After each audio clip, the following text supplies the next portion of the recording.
حضور انور نے کچھ عرصہ پہلے دنیا بھر کے سپر پاورز کو امن کے خطوط بھجوائے تھے۔ میرا سوال ہے کہ کیا اس پر کوئی رد عمل آیا، اور اگر آیا تو کیا حضور انور دوبارہ خطوط لکھیں گے؟ رد عمل کیا آنا تھا؟ بہت ساروں نے جواب ہی نہیں دیا۔ جنہوں نے ایک دو نے جواب دیا، انہوں نے کہا جی ہم اپنی ایٹمی طاقت جو کم کر رہے ہیں، اس کے بعد پھر اسی طرح کرنے لگے کام۔ تو ان لوگوں پہ اثر تو ہونا کوئی نہیں، یہ تو دجالی طاقتیں ہیں۔ بعضوں کو میں نے دوبارہ بھی لکھے ہیں خط، لیکن کوئی اس کا اثر نہیں ہوتا۔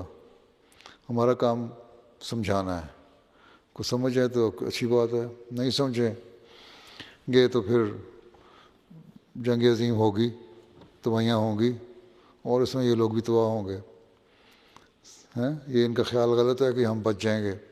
یہ جتنی بڑی بڑی طاقتیں ہیں یہ بھی تباہ ہوں گی، ان کے بت بھی ٹوٹیں گے۔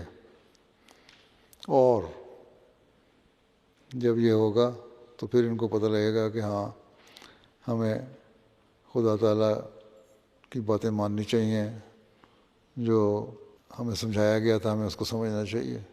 اپنے اپنے حلقے میں تم اپنے لوگوں میں، اپنی سہیلیوں میں سمجھاؤ، وہ اپنے لوگوں کو سمجھائیں، اور جو ذرا بڑی عمر کی عورتیں ہیں وہ بڑی عمر کے والوں کو سمجھائیں۔